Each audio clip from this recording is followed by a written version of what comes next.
Hello and welcome everyone. We're so excited you could be with us. I'm Dan Harry from State of Flux and I have the pleasure of welcoming you today to our annual Supplier Relationship Summit, which is brought to you in partnership with Telstra. We have attendees from all across the Asia Pacific region, China, India, Malaysia, Singapore, South Korea, and of course, Australia and New Zealand. So welcome to you all, wherever you're joining us from today. Before we get into the packed schedule that's been organised for you today, I wanted to acknowledge the Wurundjeri people, the traditional owners of the land on which I'm presenting to you. We pay our respects to their elders past, present and emerging. We also extend our respects to all Aboriginal and Torres Strait Island people. For our attendees joining us from New Zealand, tēnā koutou, tēnā koutou, tēnā koutou, katoa. Thank you for your attendance today.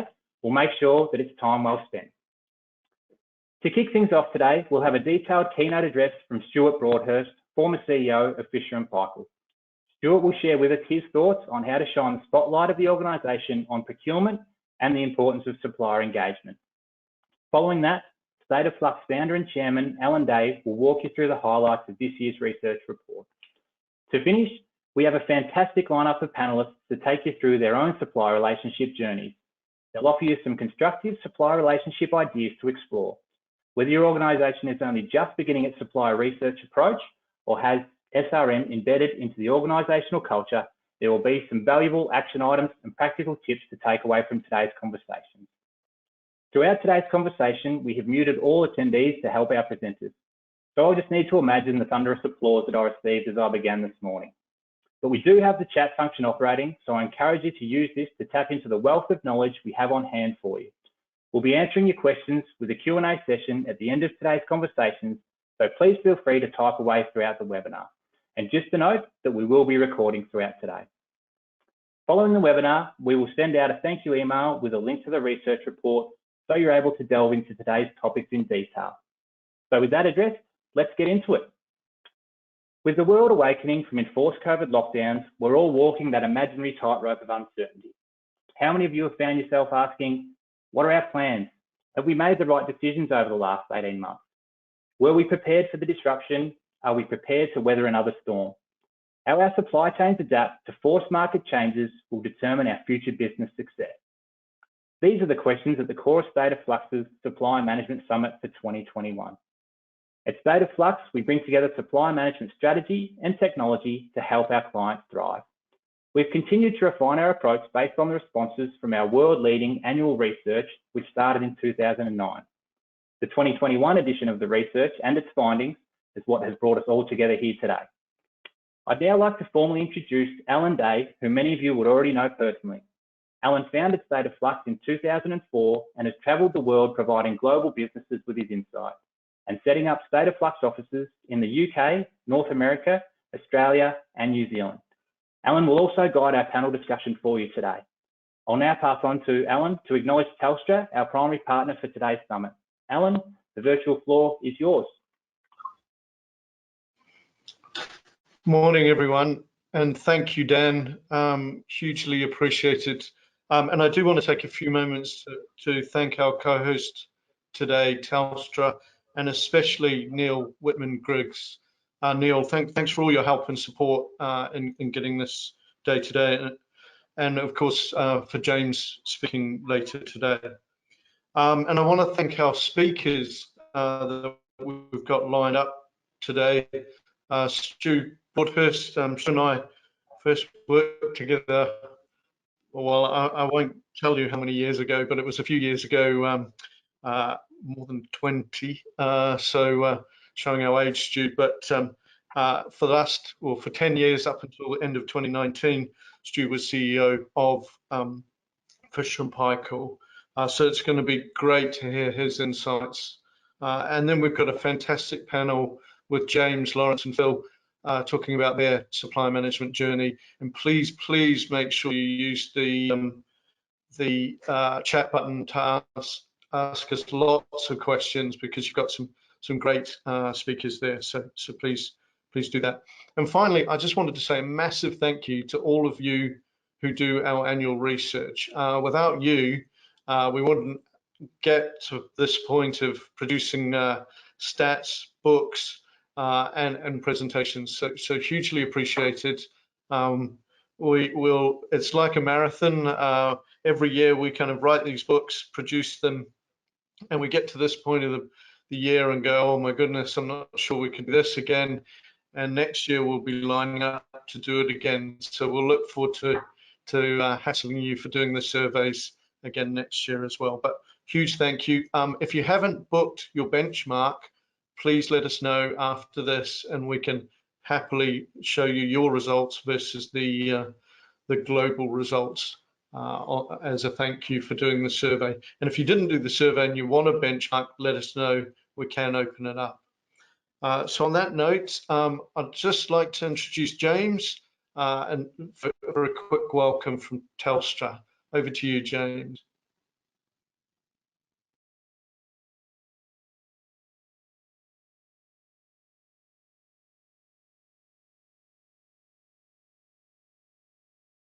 Good morning, everyone, and thank you, Alan, for the introduction. On behalf of Telstra, I welcome you and appreciate the investment in time that you're making today in attending this forum. It's a privilege to be invited to contribute to this conversation. Telstra and State of Flux have worked together over a number of years to develop and refine our SRM program, but also raising the profile and the benefits of SRM programs more broadly. So, I hope to add a little bit later on in the run sheet today with a little bit of insight on our continued journey at Telstra, and likewise echo the thoughts of Alan to really encourage you to participate and to ask as many questions that you need. With that, I'll hand back to Dan. Thank you.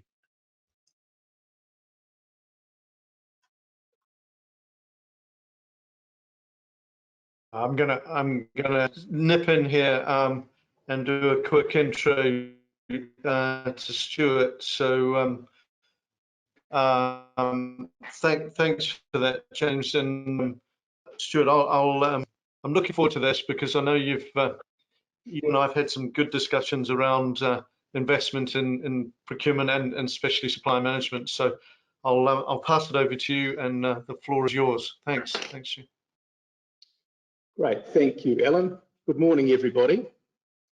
Today, Alan asked me to provide you with my perspective as a CEO. I'm going to start with a quick introduction and then cover three things: events that inform supplier relationships, CEO deliverables, and the current environment, and what is the gap, and then I'll do a short wrap up. As Alan said, I spent 30 years at Fisher & Paykel, the last 10 as global CEO. The time early in my career, I led various manufacturing facilities, and that provided regular exposure to a large part of the supply network. Funnily enough, many years later, I was asked to step into a role leading the global supply chain team.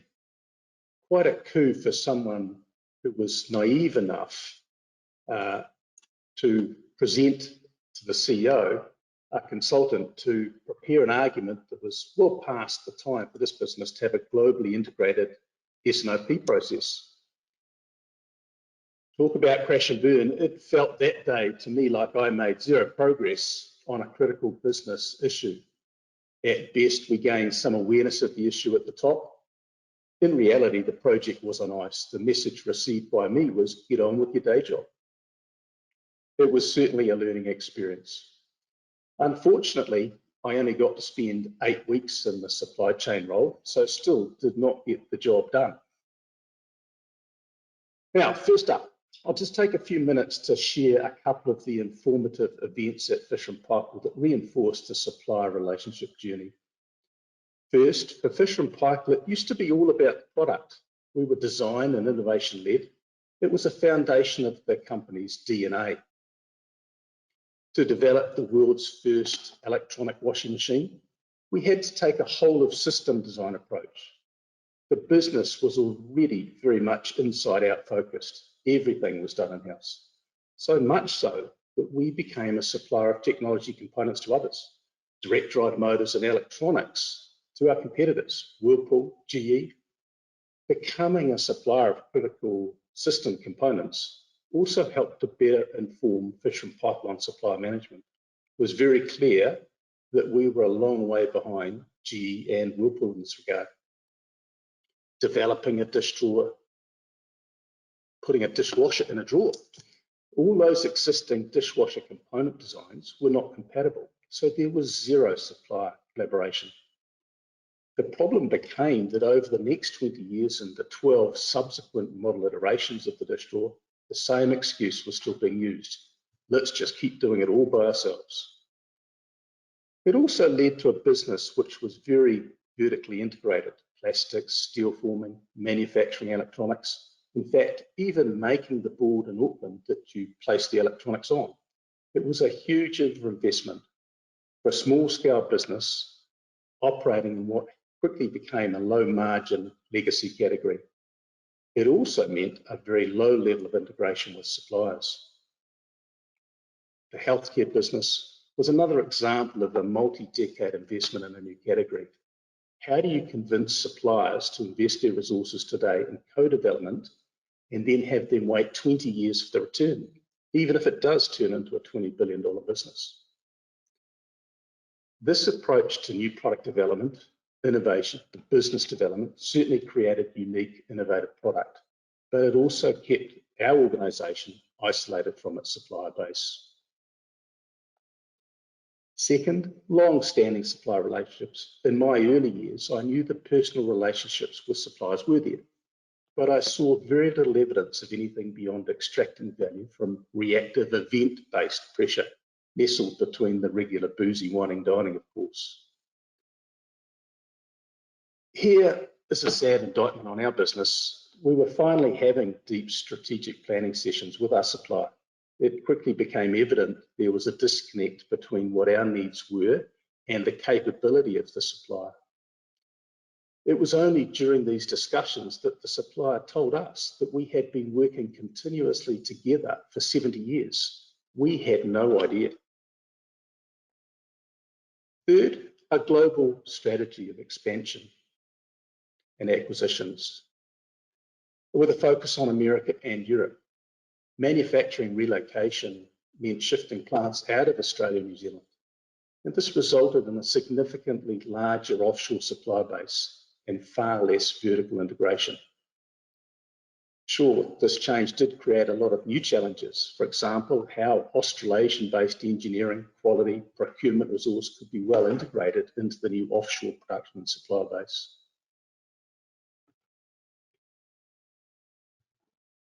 Fourth, being acquired from a listed entity to being a small part of the largest global appliance company. Hire, China, the big work job there for the acquired entities, Hire, GE, Candy Hoover, and Fisher & Paykel to consolidate a global supply network. Your businesses will each have a different set of reasons for the current approach. You will know what they have been and what they are today for your organisation. The key point is you need to be in the conversation about what the next catalyst may be and how your business should respond. Now to my second point, what drives the CEO? Key deliverables for the CEO are the strategic development and the dynamic review of strategy. It's all about gaining and retaining the buy-in, be it the board of directors, investors, customers, suppliers, employees. What does that need? Obviously a plan, a good one helps, but better still is a great review and iteration process. The most critical engine in a business is having the right tools to execute effectively.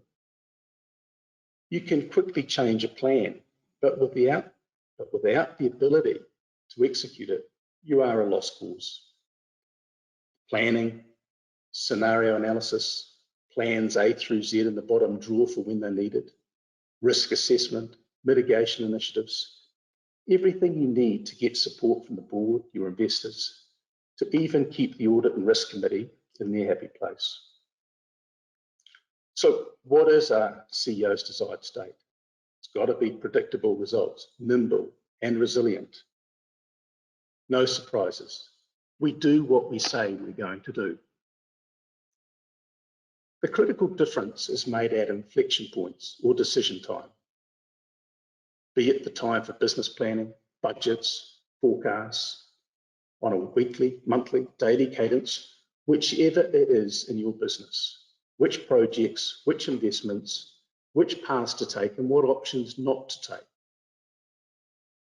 I'm sure everyone gets to feel the pressure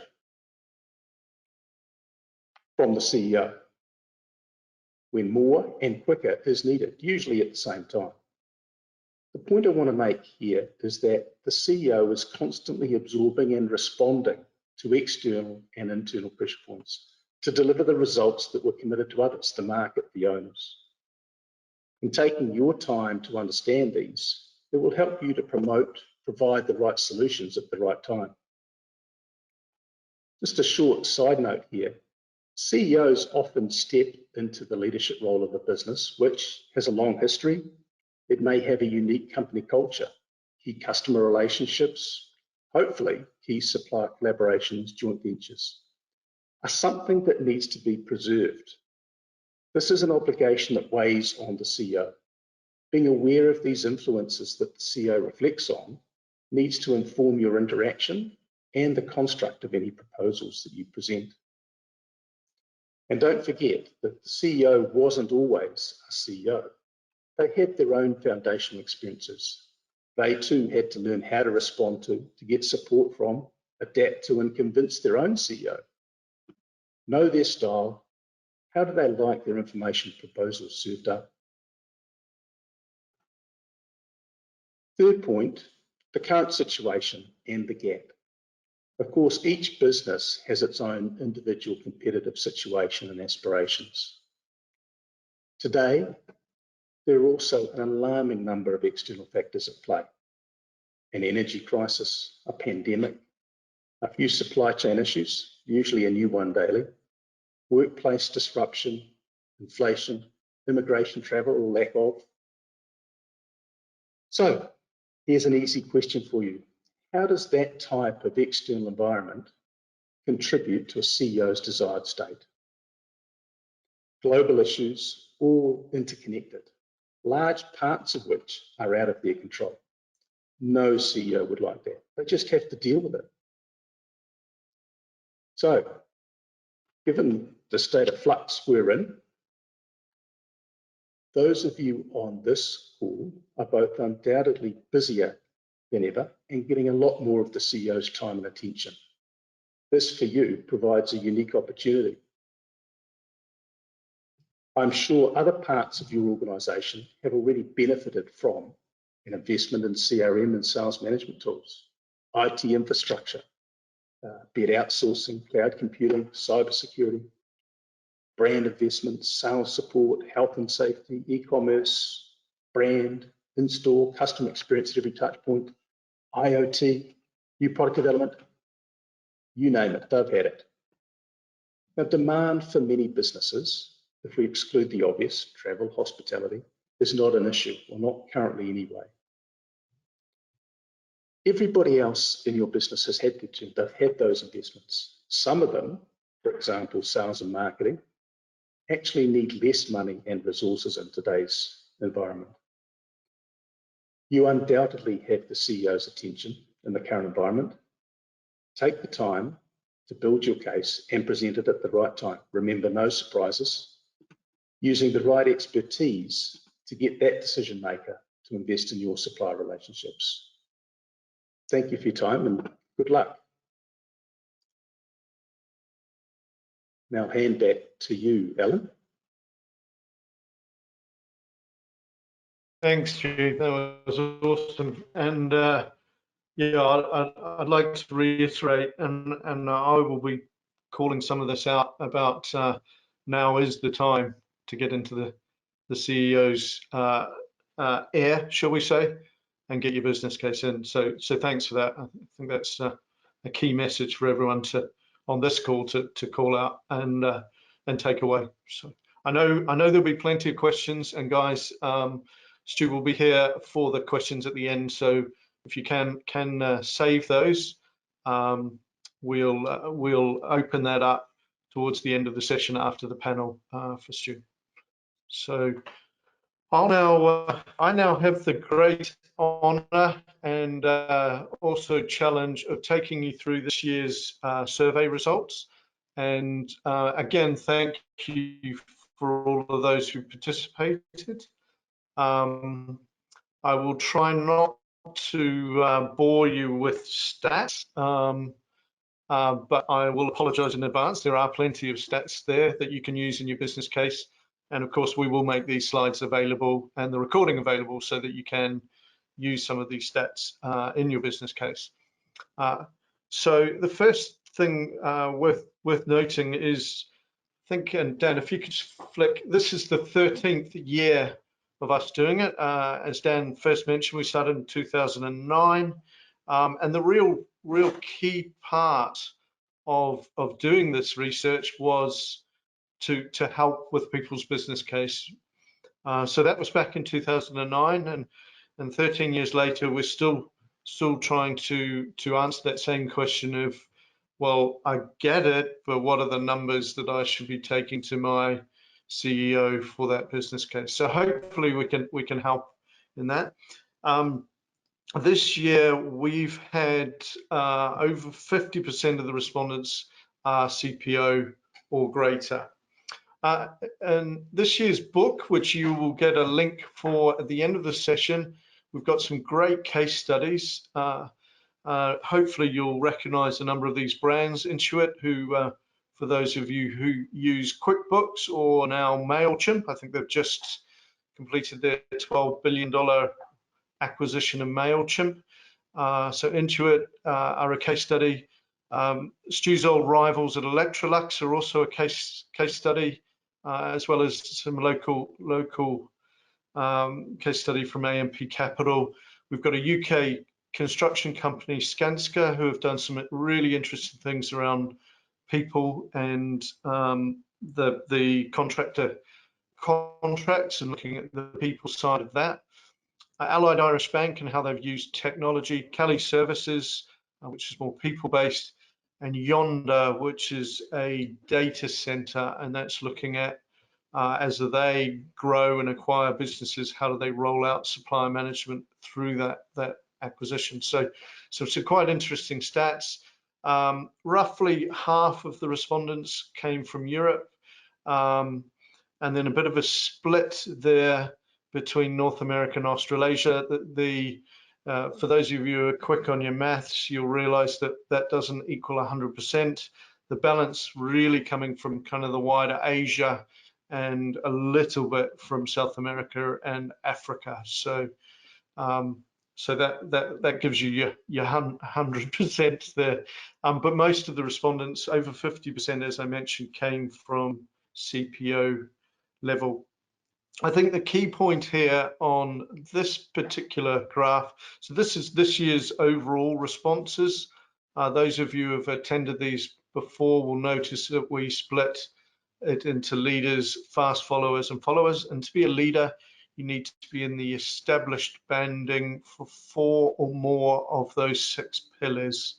And a fast follower is for 3 of those 6 pillars to be a fast follower. And followers, as you'll see, is nearly 70% of organizations. So we still have a long way to go in terms of improving from an industry perspective. We really do need to kind of put some time and investment into that.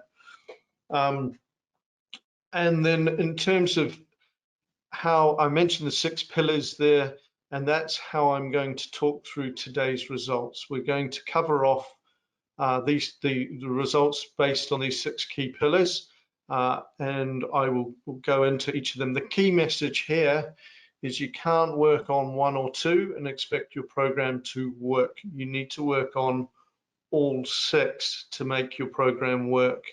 So please keep that in the back of your mind as we go through. We typically would recommend that you roll them out in order of, as you see there, so value, engagement, governance, people, technology, and collaboration.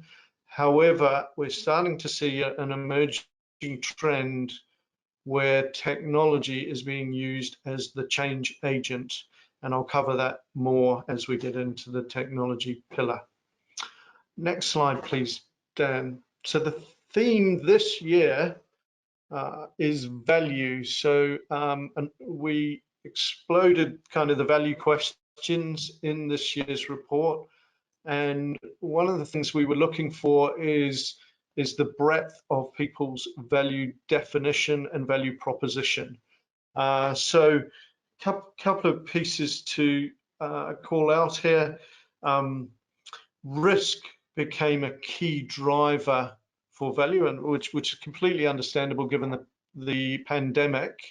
But as we've kind of highlighted, it's still only 63% pulling it through as the key driver. I would expect that to be slightly higher given the further disruptions that we're getting, but that's kind of the key stat there. Now, the other thing that we also said, oh, sorry, if you could just go back one slide, please, Dan.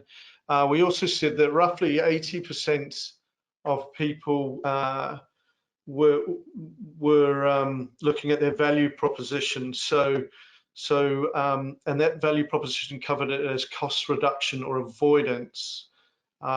And what we're really looking for here is that breadth of the value proposition. Stu mentioned talking about positioning it with your CEO, and risk has got to be your key sales pitch there, not cost reduction or cost avoidance. Although those things are important, and we're not saying they're not, we're really looking at how you position it and what's your sales pitch that comes up with that, and that really needs to be risk.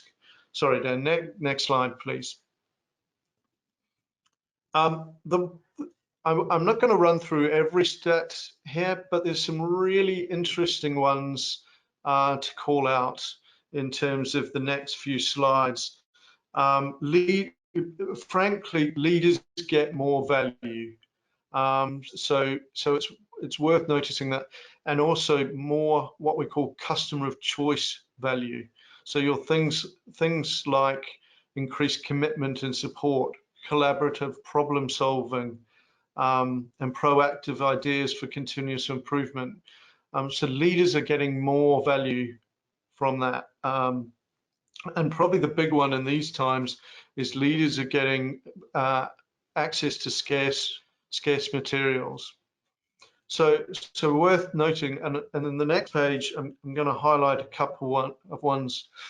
If you look to kind of the right-hand side of the page, you'll see improved speed to market.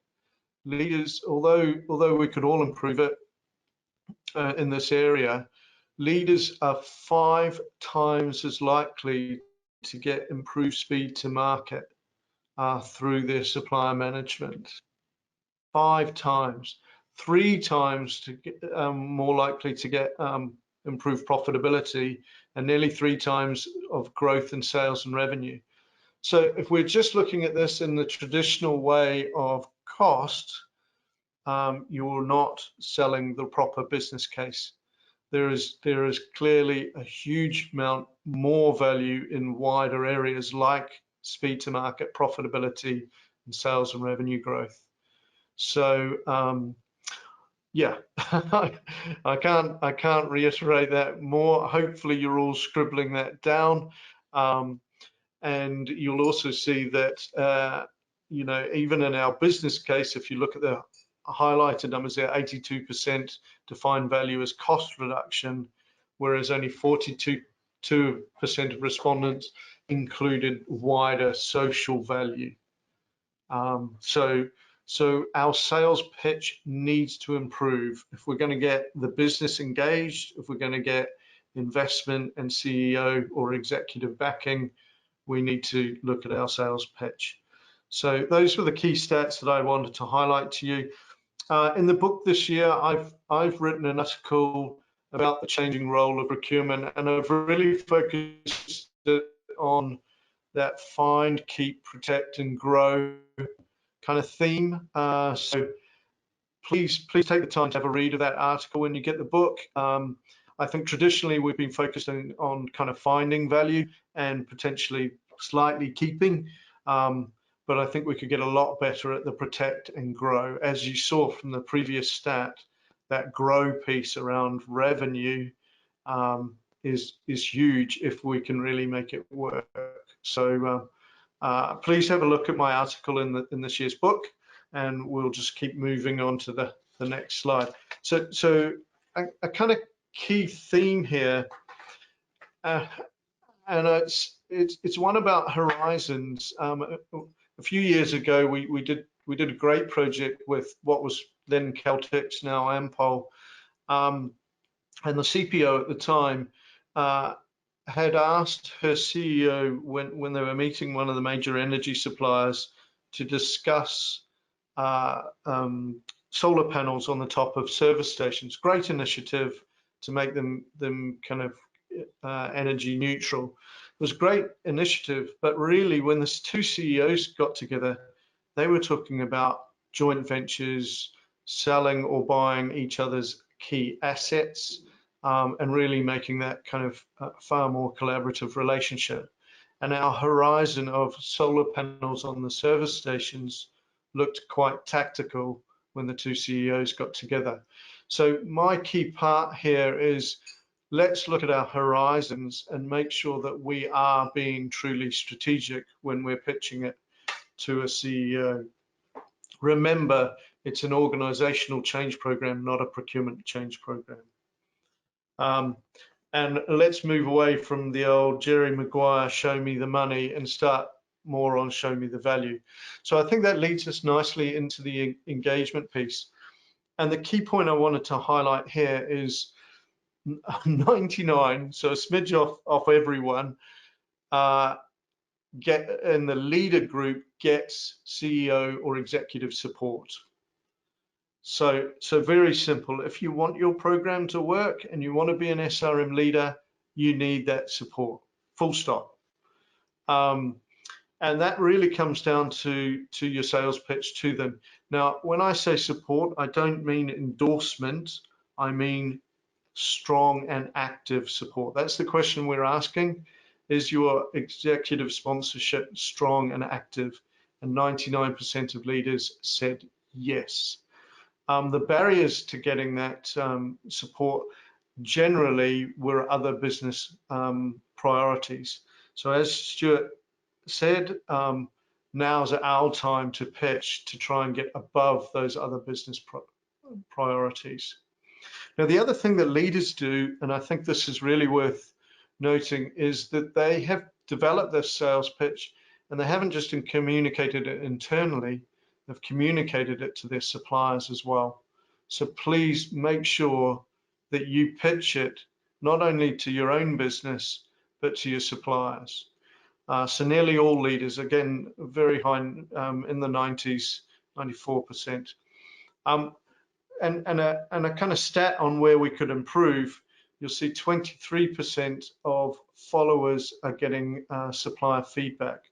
Now, the key thing here on supplier feedback is actually, we don't just want anecdotal feedback, we want you to gather formal, structured feedback on whether you are a customer of choice.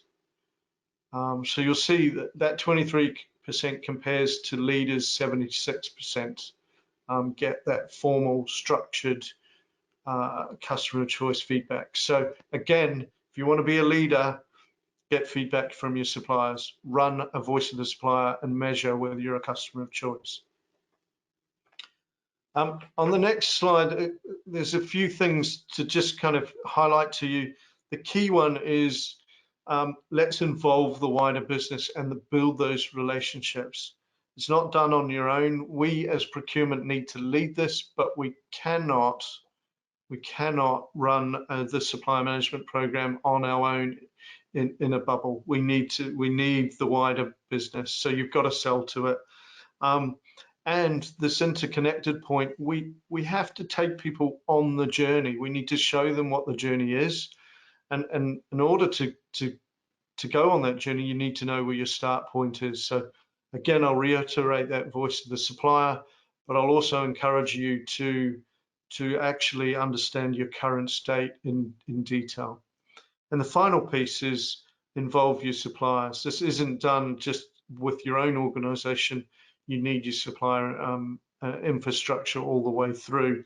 And as an example, someone who's taken it to the next level, I think, is Harley-Davidson. And some of you may have heard me mention them before, but they even have a formal board position for suppliers. So they've set up a formal supplier board that tells them what innovation they should be looking at and considering within their supply chain. And that's a formal supplier board position. So that's really getting your suppliers involved. So I'd really encourage all of you to look at how you're doing that. The next pillar is governance. And look, we ask whether everyone segments their suppliers. And I think the stat is, again, it's in the high 90s that people develop segmentation. And most people are using criticality, sort of 87% of people are using criticality as one of their key segmentation criteria. The other key segmentation criteria is spend. But what I would say, so everyone is doing segmentation, but not many people are doing it well. If you're doing it well, you're looking at 10 to 15 different criteria. You know, things like, firstly, does the supplier even see you as a critical customer? Do they want to work collaboratively with you? Who are the suppliers that you're going to get innovation from? Who are the suppliers that, you know, we've talked about business criticality, but what about risk? Who are the suppliers that are introducing risk to your supply chain? So the first thing is around segmentation, and you'll see there that we've got 99% of leaders talk about a treatment strategy. I still think this could be done better, and it's a key group. So once you've segmented your suppliers, how are you going to treat them? And even sub-segments, how are you going to treat those? And not just your strategic ones. What about your grow or invest suppliers? What about those ones that you want to incubate? What are your treatment strategies? So for me, those are key foundations for your governance program. The other thing is that leaders have the basics in place. Leaders have contract and performance management in place, and they have risk. Only 13% of followers have risk management in place. And you've just heard how risk is so key for a CEO, and yet a lot of us, remember that 70% of our respondents are in the followers group, and most of them do not have risk in place. So if there's ever a wake-up call, there it is. So build that foundation. You need to build that kind of risk, contract, performance in there. I will run through a few key points later on in the pack around how you're going to sell that and talk about what are proactive versus reactive pieces. But if you think about it, things like performance, risk, innovation are absolutely critical to selling your program. Look at your segmentation, and let's take a proper look at it. Just doing spend and criticality isn't enough.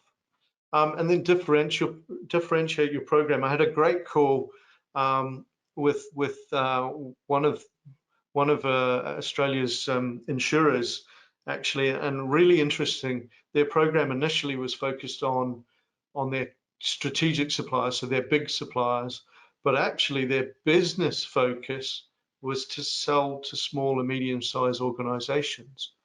And the minute we started pivoting their program to look at smaller suppliers, that then really resonated with their sales pitch. So your pitch doesn't have to be about strategic suppliers. It can be more around what aligns to the business. So make sure you use those sort of things to differentiate that in terms of your governance program and your pitch. Moving on to people, And a very short point here, leaders have developed skills and competency frameworks. Leaders invest in their people. Leaders train their people. So if you want to be good at supply management, you need to do this. Where the gap is that we're doing it on procurement, and we need to widen that and look at the skills that the business needs. We need to look at the competency within the business, and we need to understand what training will be applicable to that wider business. So not all stakeholders will sit through a 45-minute webinar on supply management. Some of it needs to be coaching. Some of it just needs to be information, but we need to have a strategy of how we're going to do it. So please make sure that you have a plan in place. And in terms of what do you train people, communication skills was the most cited as needed, but also strategic thinking was another one. And of course, both of them are pretty low in terms of training that we invest in. And what I would say is most training that we've seen that organizations do themselves is more around functional activities rather than behavioral activities. So please make sure you are focusing on behavioral skills and train your people. So my key message here is really adding the supply management to job descriptions, broaden that skill set into the behaviors, and as we've seen over the last 18 months, look at the way you're delivering that training.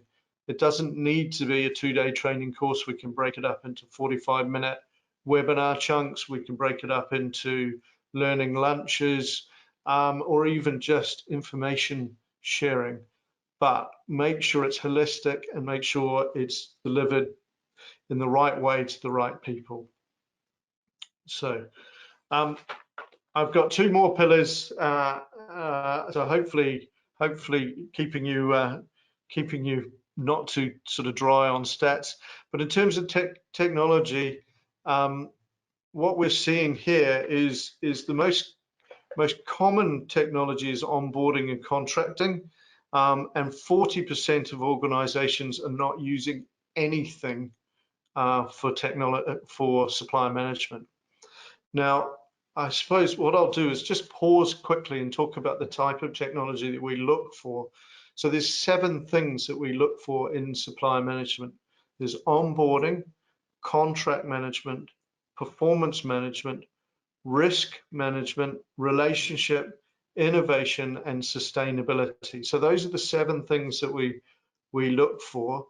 Most organizations might be using parts of systems, especially around some of the risk or sustainability, and even contract, but nothing to cover all of those areas.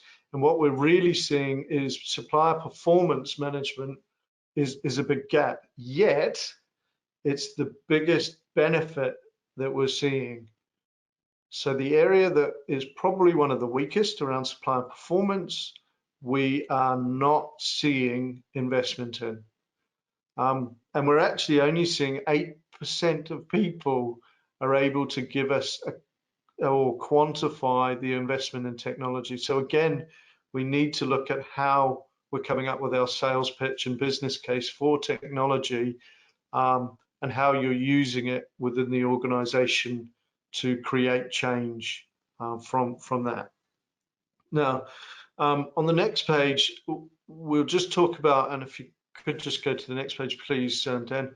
A few years ago, we pulled out the stat, and it really hasn't changed enough, but 86% of organizations have been using Excel as their main supplier management tool. Now, the key one for that is that Excel is the hacker's tool of choice. And if anyone's interested, I've got a great article about Excel being the hacker's tool of choice for that. So we need to retire that. We need to move away from that, because we are talking about our strategic critical suppliers here, and we shouldn't be managing them on Excel. So that's the key thing. And then working on the business case, and as I said, using technology as your change agent, and recognizing that the old way of putting in a process, letting it work, and then putting in technology is really making your stakeholders change twice. Let's make them change once by, when we put in a process, we put in technology at the same time and they're aligned. Now, for me, the key sales areas around technology are risk, innovation, performance, sustainability, and relationship. Things like contract and onboarding are quite hygiene factors. They're important, but the other ones align to your strategic value. So use those in your sales pitch. And our final pillar is collaboration. And the short answer there, you'll see a big stat of 98%. The short answer is leaders collaborate, and leaders get more value. So that's kind of the key thing. Leaders get more customer of choice benefits, and they're more likely to get hard value as well. So so that's pretty impressive from that perspective. And sort of nearly 70% of leaders have said that the collaboration has increased greatly over the last 12 months. And you'll see that most people in the leaders have a joint business plan. So they've taken the time to align with their suppliers and create joint targets and joint business plans. So if you're a follower, and you'll see that kind of 92% say that they have joint business plans in place with less than 50% of their suppliers. Most followers that I have spoken to haven't even got a single business plan with their suppliers. So the first thing that I would say is think about that. It's not easy to do, but it's pretty critical.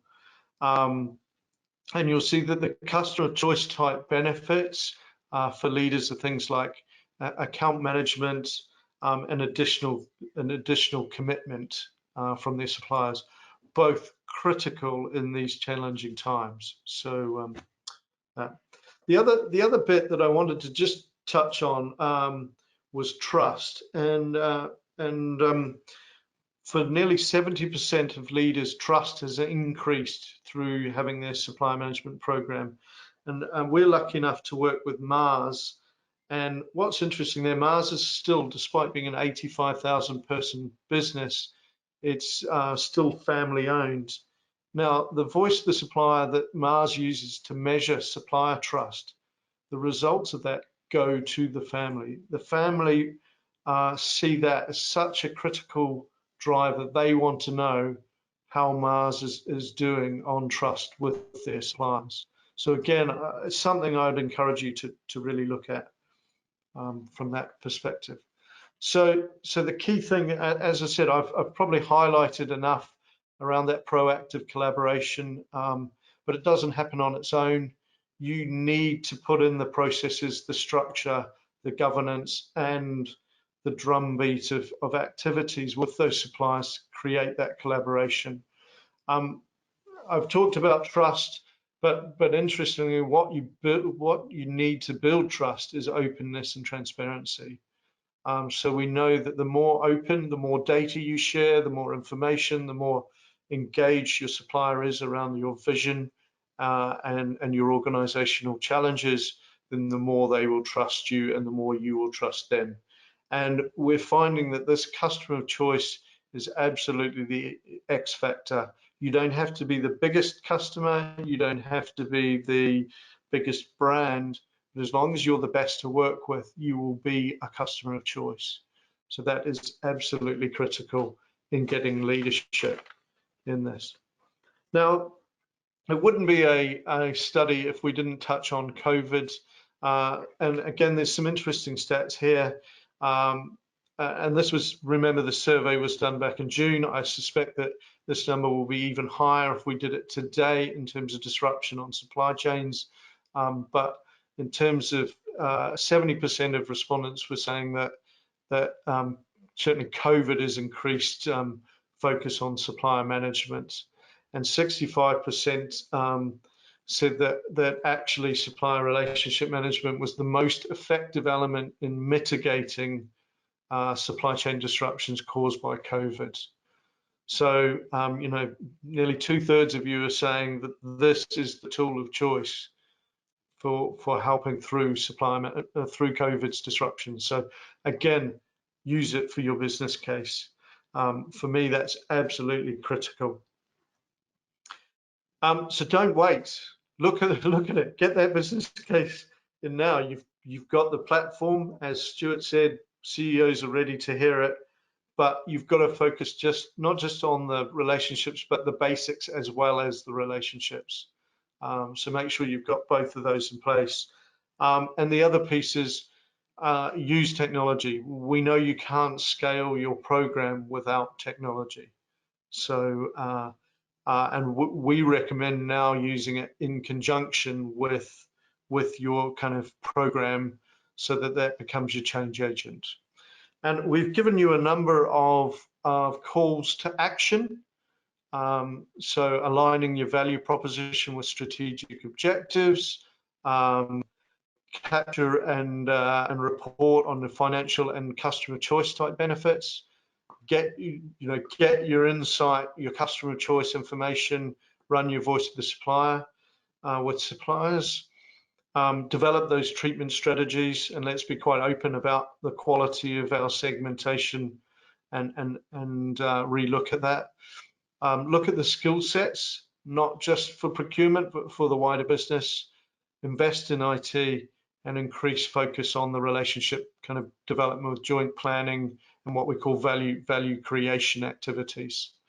So that's that. I hope I haven't bored you too much with stats, but I'll now pass you back to Dan, and he'll run a quick poll for you to wake you up out of your seats. Thanks, everyone. Thanks very much for that, Alan. I think every year the insights that are brought to the table by the research really brings to light some of the challenges that we're all facing. I think for me, the key takeaways from Stuart and yourself was probably that need to innovate alongside suppliers, and certainly the engagement of executives can't be understated. So as Alan mentioned, we've just released a poll because we'd love to get your insight into the most important things that you consider to be of the most importance in 2022. So we're asking for your top 3 SRM priorities, be they risk, cost, innovation, supply management, supply chain resilience. You can access the poll in the GoToWebinar function on your screen. So now Alan will moderate for us a discussion with a range of our panelists today. Each of these organisations has worked through a different SRM journey. Each of them have found SRM engaging and added value regardless of how recently they've adopted the SRM strategy. So I'll hand back to Alan to introduce the panelists and kick things off. Thanks, Dan, and hi, Lawrence. Your first cab off the rank, so no pressure there.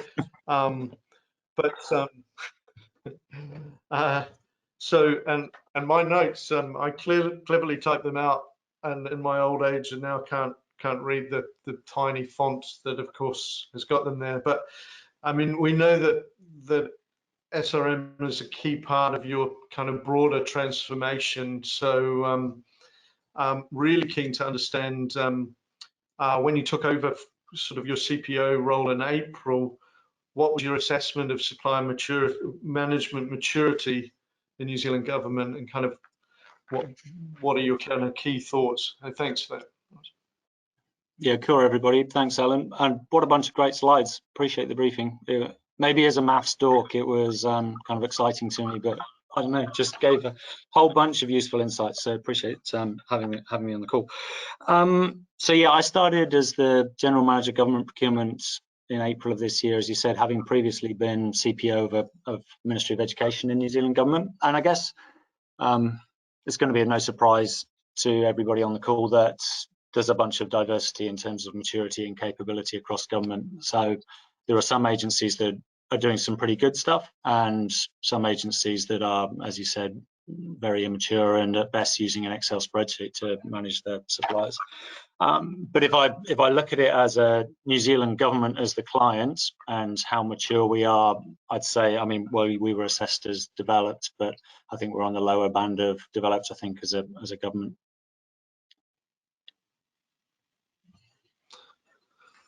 Thanks for that. And implementing it, SRM in a highly federated kind of organization, where much the kind of decision making is at the agency level. How are you finding the difficulty of that and the challenges of that? And what kind of tips would you have for our audience around working in a highly federated yeah, okay. Trying to think about how to make this useful rather than just a sob story. Look, it is tough, and I guess the issue here is that we've got multiple agencies that are acting completely autonomously. So Treasury gives them a bunch of money, and they might be dealing with the same common suppliers, but in isolation of each other. So the difficulty, I suppose, is, and having spoken to a whole bunch of kind of global multinationals recently, it's not too different to private sector dealing with local geographical or potentially a vertical component of an organization. How do you get the whole organization or the whole government here to care together? A big bit of that, I suppose, is data and transparency. So Minister's first question to me was, so Lawrence, who are our big suppliers? Where's the risk and how are we managing it? And when you've got those Excel spreadsheets in a whole bunch of your agencies, there's a bit about, okay, how do we make it easy for agencies or parts of the business to have common ways of tracking performance of suppliers or criticality or suppliers or whatever it is, and roll that information up. So a big first bit of the problem to solve for me is how we get commonality of data and information, and then transparency rolling up so we can get that kind of system view or all of organization view. Then I guess, and a big bit of this conversation this morning's been to this, is that value proposition. So how do you get the different key messages that work to the different audiences to articulate the value of SRM, whether it's risk, whether it's resilience, whether it's innovation, whether it's all of it, but everybody hears a different thing. So it's just having a few different pitches or uplift statements or key messages that correlate to the audience that you're using. And then for me, how do I get that into a whole bunch of agencies so each of their heads of procurement or whatever is able to articulate the value proposition to their chief execs? And then from the centre, what can I do with my ministers and chief execs to kind of top down promulgate that same value and messaging? And you're right, it's very similar to how a multinational or large organisation will need to communicate, probably just even more challenging with even more stakeholders. So in terms of working, you know, implementing new ways of working with suppliers, you're just kind of looking at rolling that out. How do you think you're going to mature the processes, and what challenges do you think you'll face next year in doing that? Yeah, yeah. So how are we doing? I mean, so right now we're rolling or starting a rollout of a few key suppliers across government for a pilot. So what does government SRM look like for up to half a dozen suppliers, I suppose? Using those as case studies, trying to find suppliers that are open to the opportunity, but also interesting enough that chief exec, senior managers, DFAs, portfolio owners, whatever it is, can see the value that's coming back from that. So that's the kind of the first initiative, I suppose, is how do we do some best in breed and communicate and put a light on it.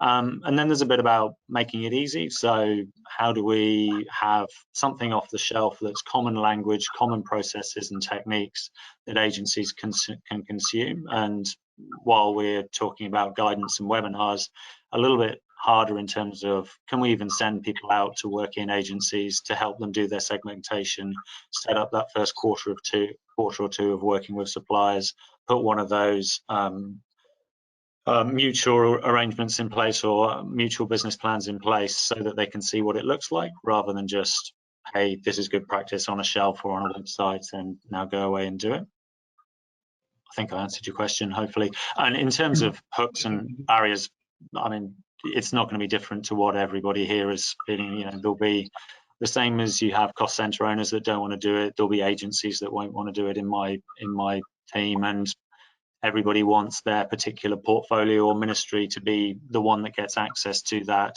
tier 1 supplier or that A team within a tier 1 supplier. So it's trying to manage where we can some of those trade-offs and prioritizations and sequencing. Excellent.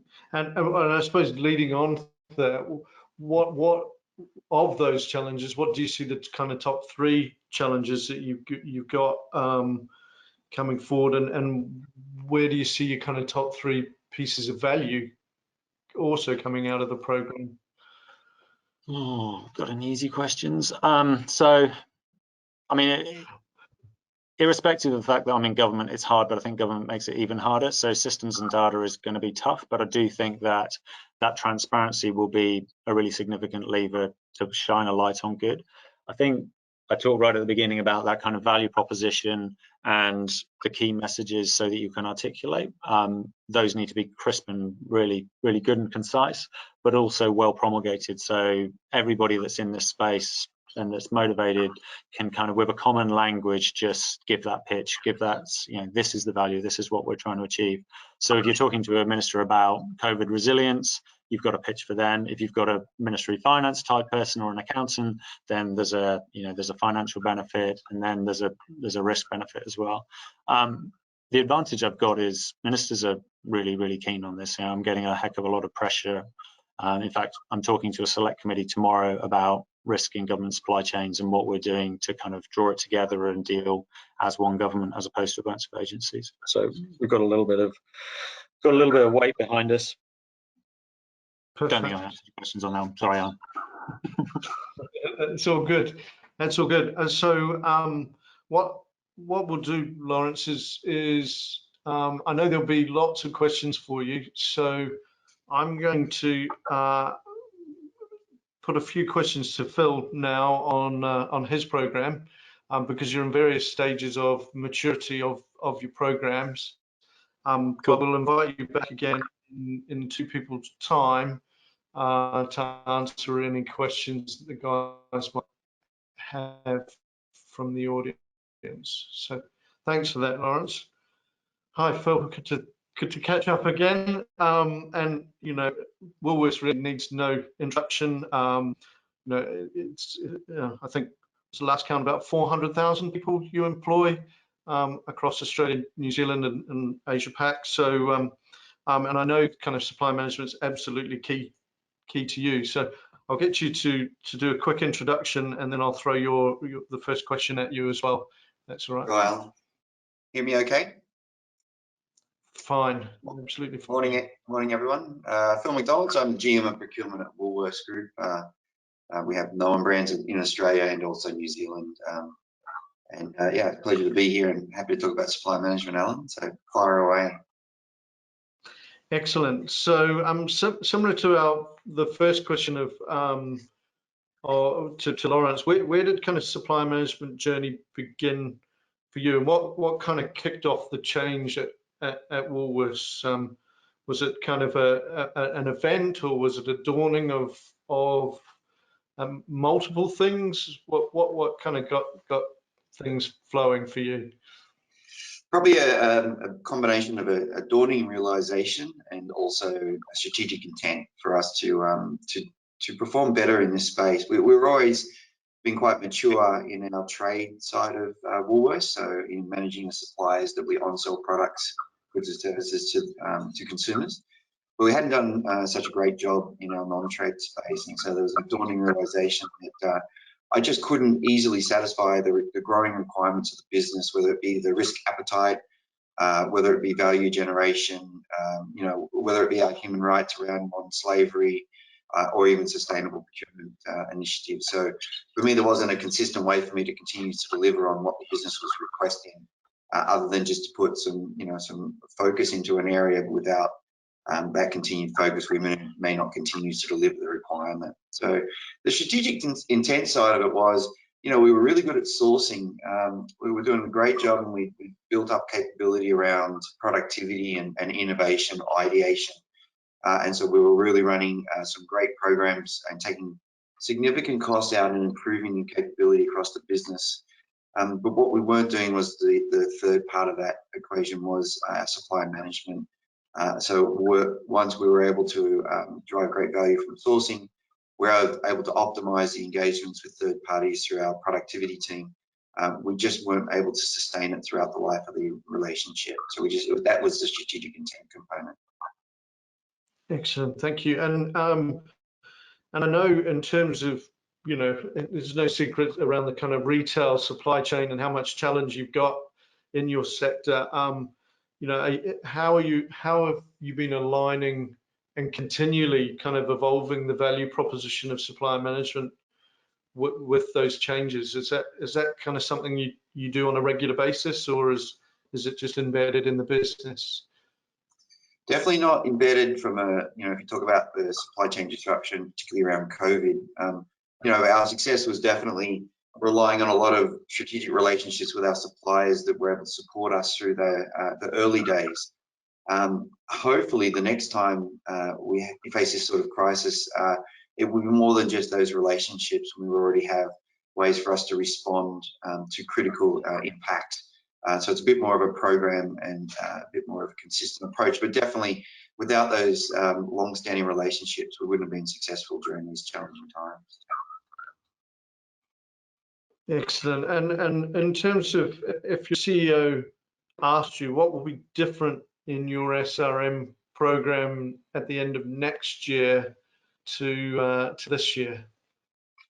Because we stood up a program earlier this year to become better at essentially supply management in regards to our non-trade suppliers. So the program will complete mid next year, and so by that end of next year, you know, I'm hoping to respond to say that you know, we have appropriate engagements with the suppliers based on the segmentation of those suppliers. You know, there is no supplier that we won't engage from a supply management perspective. We're not focusing on the top right quadrant. It's definitely a holistic approach and appropriate activities in relation to the supplier and where they're segmented in relation to the value opportunity and also the criticality of that supplier. And so I think the other thing is definitely that roles and responsibilities will be known across the organization. I think one of the challenges of a supply management program can be that the redefining of the procurement role. I mean, we are one, what I'd call domain owners. You know, there's many domain owners in your organization. And so our role is twofold. One is the orchestration of the engagement between business, the suppliers, and the other supporting functions within the organization. And so that orchestration role is critical in order to deliver, you know, a consistent outcome from the framework. And the secondary role is the commercial engagement with the supplier. And quite often those two roles get confused or combined. And a procurement person doesn't know whether they're playing the orchestration role to ensure that, you know, teams such as cybersecurity or sustainability or our risk team are involved in the appropriate actions, or if they're playing their role around commercial. And so definitely, I think by next year, we'll have a lot more clarity on the two different roles that we play as a function. One is the orchestration role to ensure that the business is being supported by the relevant experts in the business. And then our commercial role that we traditionally play in procurement as well.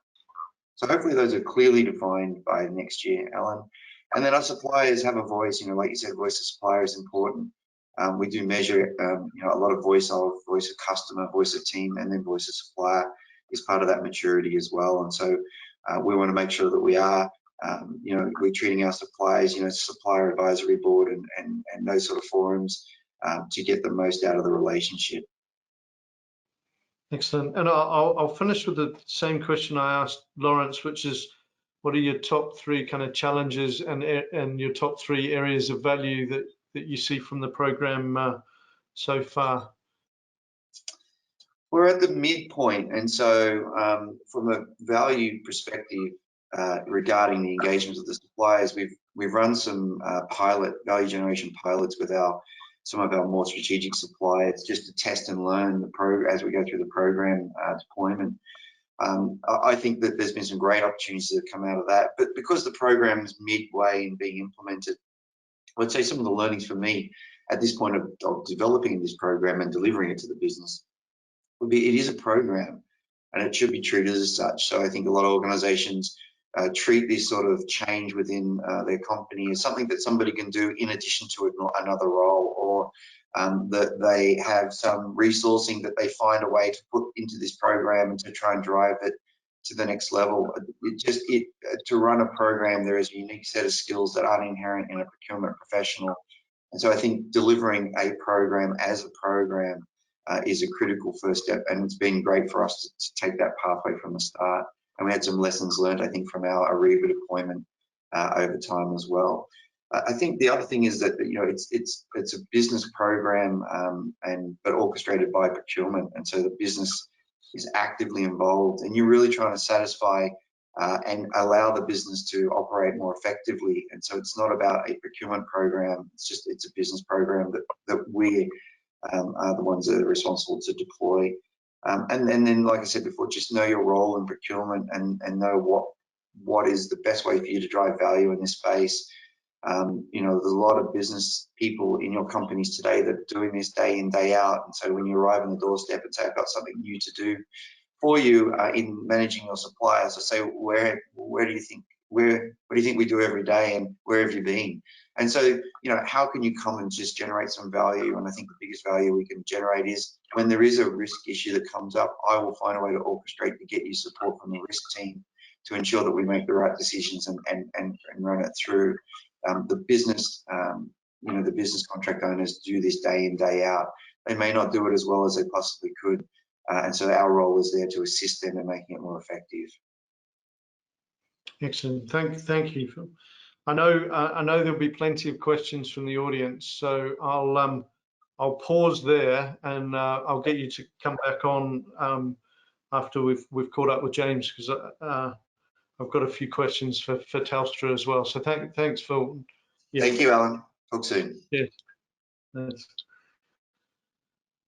Hi, James. Hi, Alan. I know. At least it's reasonable time for you now in Singapore, so hopefully not too early. So I know, you know, we've been lucky enough to work with Telstra for a while, and we know that kind of SRM is been a core feature for Telstra, and suppliers are absolutely critical in delivering your service. It'd be great if you could just sort of introduce yourself briefly, and then also just talk about how SRM's gaining a kind of renewed focus as you move into kind of an agile, or move further into an agile ways of working. Sure. Thanks, Alan. So my name is James Georges. I've been at Telstra for around about 2.5 years in what is now newly branded Procurement Core Supply Services. My role is a product owner for professional services, and for those who aren't necessarily familiar with agile titles, simply put, I'm just Telstra's lead in supplier services for strategy across technology services, digital design, labour, people service, business advisory, consulting, and legal services. It does extend across all our global locations, so Australia, but into India, Hong Kong, China, North America, and the UK. It's a portfolio of broadly around about $1 billion worth of spend per annum, both OPEX and CAPEX. And it is also, it's not just internal consumption. This is also, we have a number of suppliers who obviously contribute to our resale part of the business, so our Telstra Enterprise and Telstra Purple brands. So it is a buy to sell as well.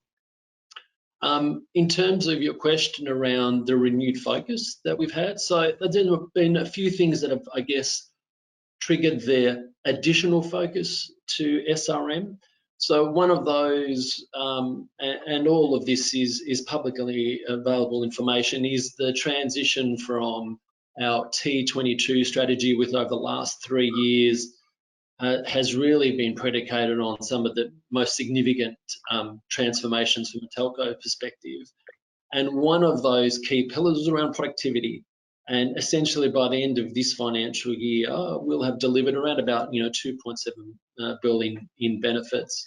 And supply services are co-collaborators with the business to make this happen. So, cost out, was front and center in our strategy and in part guided our approach as well. But as we go into T25, now we're centered very much on growth. So accelerating growth from our core and scaling our new businesses, enhancing customer and employee experiences.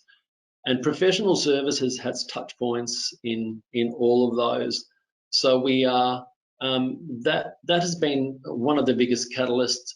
We, as you mentioned, we are a significant user now, agile at scale.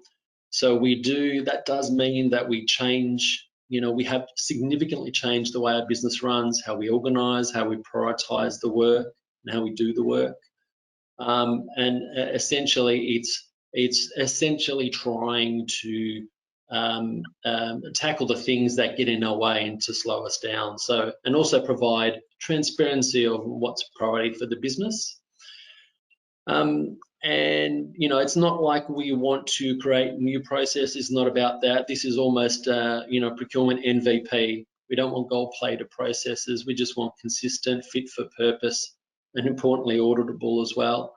Perfection can't be the enemy of the good. And our businesses are wanting change and rapid change because our customers are demanding it. So our value is clearly, economic value is a given. All procurement functions will have that. But what has emanated out of our T25 strategies is risk management, so operational risk, business continuity, contingency planning, reputational risk. Regulatory risk is a big issue for us. Our appetite for innovation, we don't have all the answers. So we want to get out of the way of ourselves to hear and to leverage the expertise of our partners. I mentioned before about our suppliers that we utilize, excuse me, for our Telstra Enterprise and Telstra Purple business. So speed to market for those. And we have a significant task that has been provided around responsible procurement. So under the board and the leadership of Andy Penn, we've clearly articulated our environmental aspirations with a significant program in our Scope 3 emissions and science-based targets. We also have commitments to our Indigenous procurement and also support of gender and neuro-linguistic diversity as well. So we have a number of aspects of value that we've sort of broadened out over and above your traditional commercial value. Which is awesome. And so one of the things that I find, and we enjoy working with Telstra. We've had the partnership for a long time, so I wouldn't put you in this camp. But as a big brand, we often see big brands almost with a thou shalt type attitude towards suppliers.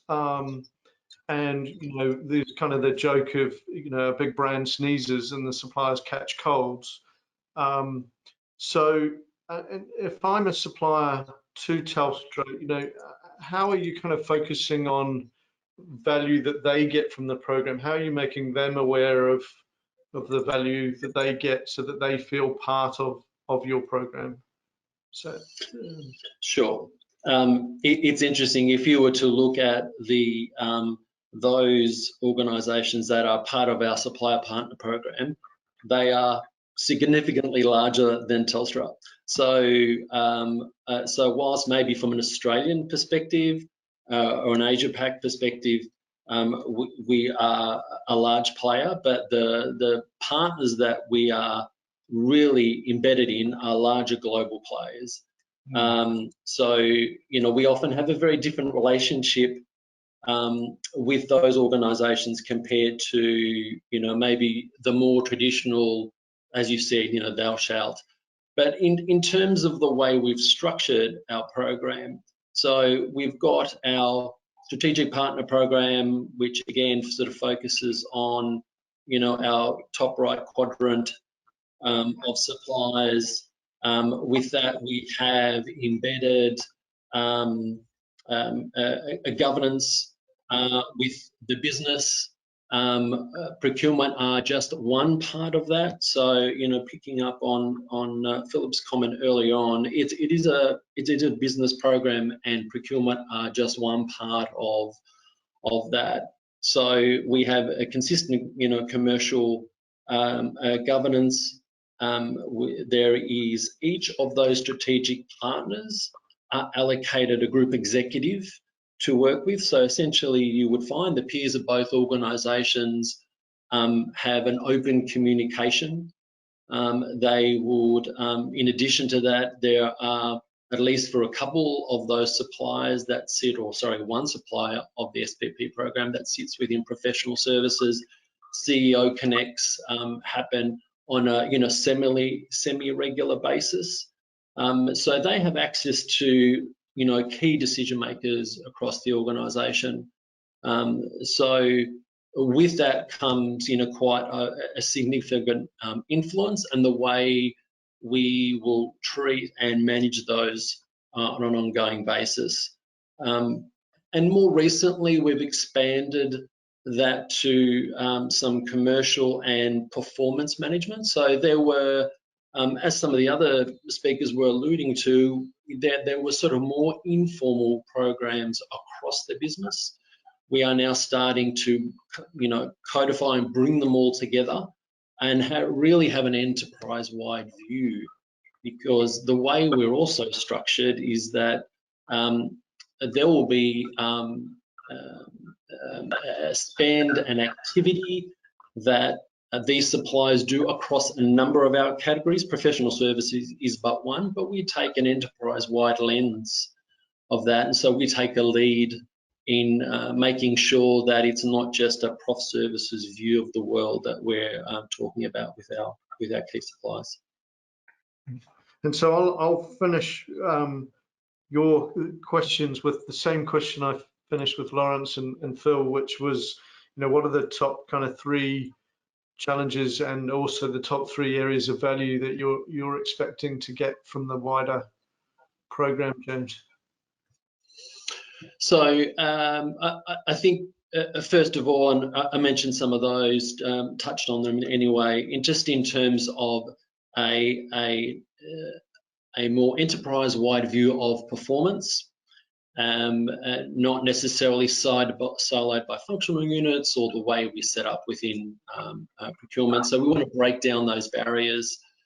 We want to build on the SPP program, and also with respect to now a lot more work that is happening in our international business, how we integrate the work that has typically been a little bit out of sight, out of mind from a domestic perspective, how we bring that into the fold and have a true Telstra global view of performance.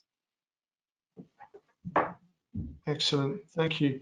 Now, I know we're going to have a number of questions for all of the panel, so I'll ask the panel to turn their cameras back on. Dan, if you could throw the questions as they've come through. I'm sure there are, or if people put their hands up, I'm sure we can open that up and people ask questions. So Dan, over to you to throw questions at the 5 of us.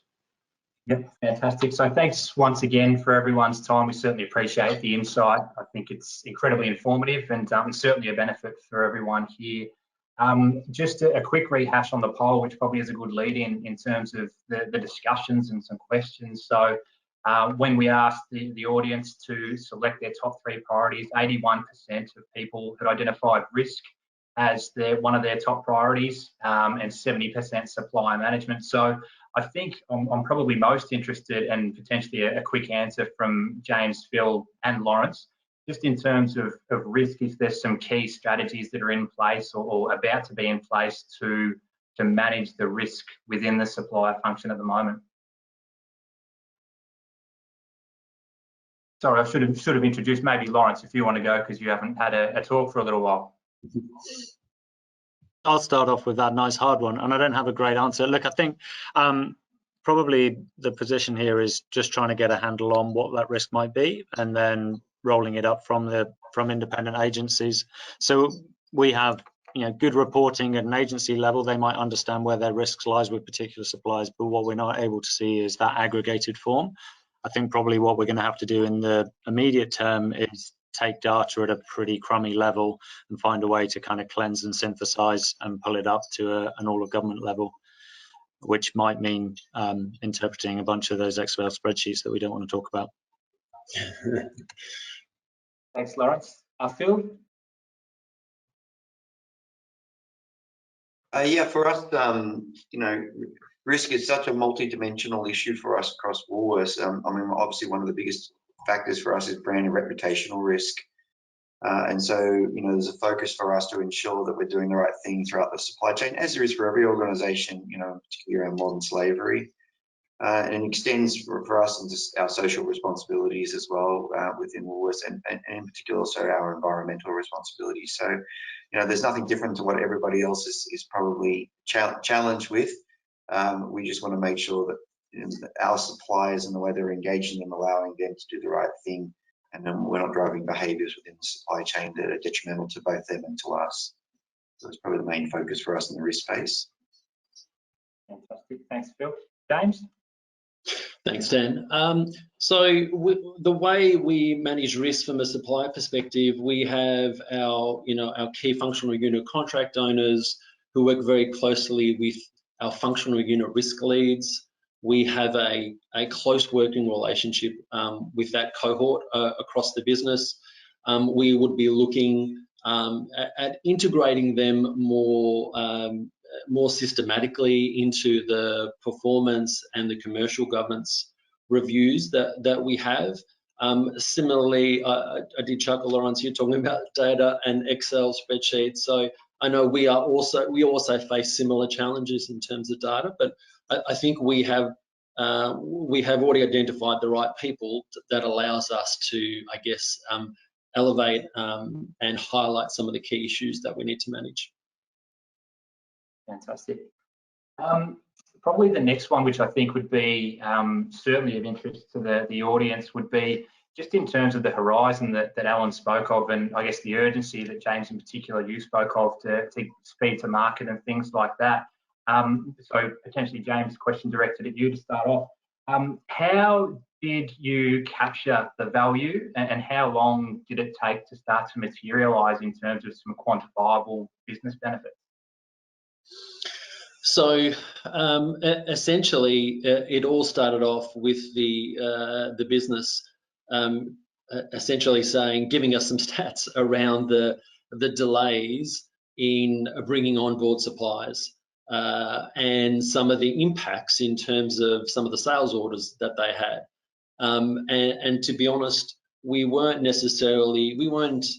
measured around the value that our sell-to suppliers were. So we were very much focused in on our internal, cost savings, cost avoidance, all the traditional metrics, less so on the other side. So it became apparent that we were leaving value from an enterprise perspective on the table. So based on some initial information provided by that part of the business, we then started working out what's the right process to engage, getting all the key aspects of sort of our processes correct and how it works with them, and to start on that journey. We are challenged in that space, but it's a far more diverse supplier base than it is from our internal perspective. So we would have probably 100 suppliers sitting in our professional services space who are engaged from depending on the sales activity. It could be quite a heavy period of activity, whilst there'll be others that will go months without any activity with us. So that is still a work in progress. We sort of started the start of this financial year having a more structured approach with our enterprise business. Fantastic. Thanks, James. And just a question that's come through as well. Potentially, maybe Lawrence might be best positioned, given so many agency stakeholders and different agendas to work through. Did you have to rebuild your entire supply management system, or simply make changes to the existing system? We haven't yet, and I've debated this a bit internally and actually with ministers. So the ministers kind of asked, so do we just roll out one ubiquitous procurement system, Lawrence? And it kind of goes to the value proposition stuff that, you know, multiple agencies, some of them will see the value in it, but actually getting through the internal IT prioritization and business plan list is procurement or supply chain management's never going to be number one on that list. So we're probably coming at it from more of a aggregation standardization way. So how do we take extracts from systems that are already in place to put it into a common central data lake, and then allow potentially data as a service back to agencies so they can consume both their own data in a good way, but also aggregated data in a good way as well. So if you've got performance information on a supplier potentially coming from even a couple of hundred agencies, it comes in, gets cleansed, and then we can play it back to agencies in a consumable way without having to have that common data or systems solution. Because honestly, I don't think it's going to be short-term feasible to do that. Yep, fantastic, great answer. And Phil, potentially a similar question to you, in the sense of when the business really started to adopt that SRM approach, was the existing system suitable to just be tweaked, or is it something that was really fundamentally redesigned? Yeah, redesigned. Oh, can you hear me okay? Yeah, redesigned, Dan. So, you know, part of the program is the deployment of the technology solutions to underpin everything. And so we're just doing that deployment as we speak.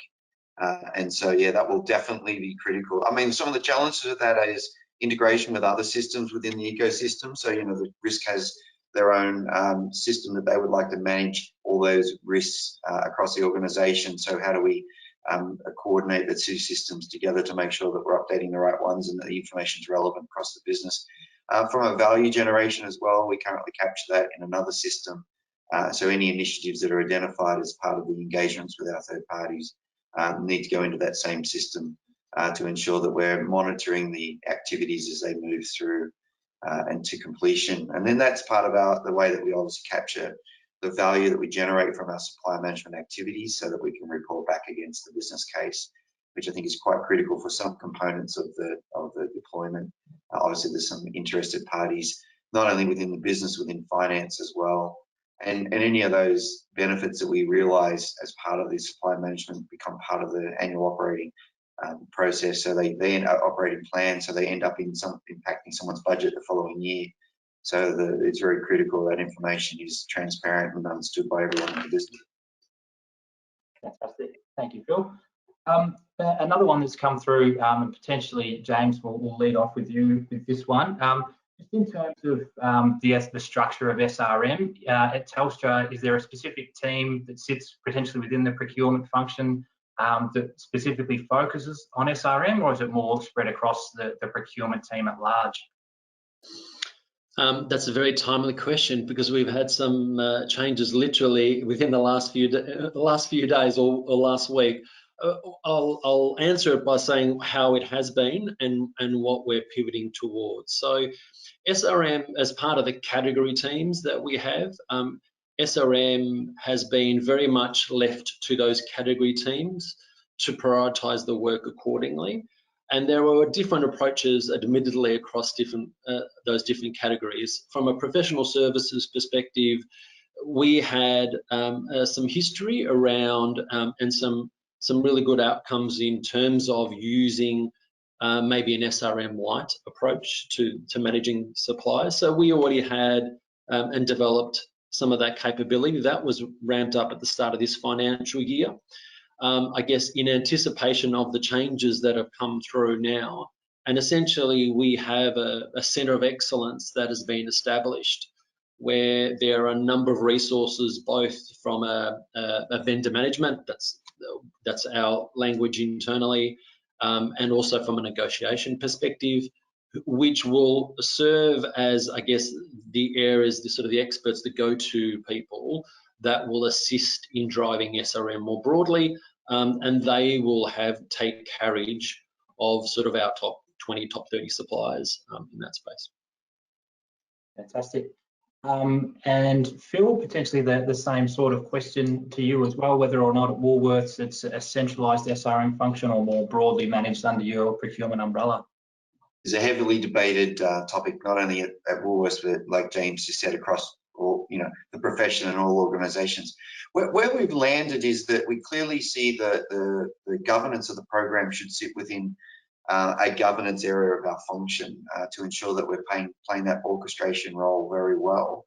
And then the commercial activities sit obviously within the category teams. They have the knowledge and ability to work through some of those more complex negotiations to get the right outcomes. And so we've definitely split it that way. Some of the challenges with that is that the business, when you have a great SRM program, you're going to identify a lot more opportunities than what obviously when you don't. And so the challenge is who's responsible to deliver those. And we all know, if we've done some time in category management, that quite often the business will look upon us to deliver no matter what the value is. And so it's a very hard conversation to say, look, I'm interested in supporting you on this one, but I'm not going to help you out with those ones. And so for us, it was very critical to establish the program to say that through the governance team orchestrating the program, the identified opportunities are your opportunities, business owner.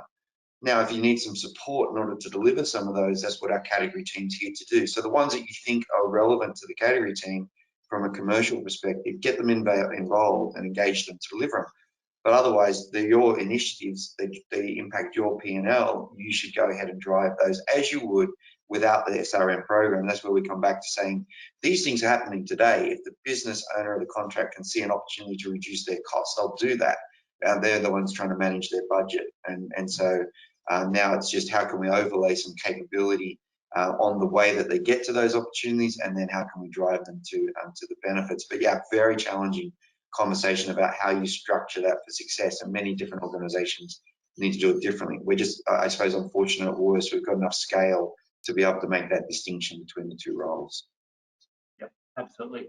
And Lawrence, don't want to leave you out, but potentially a public procurement spin on the structural challenges that James and Phil have addressed?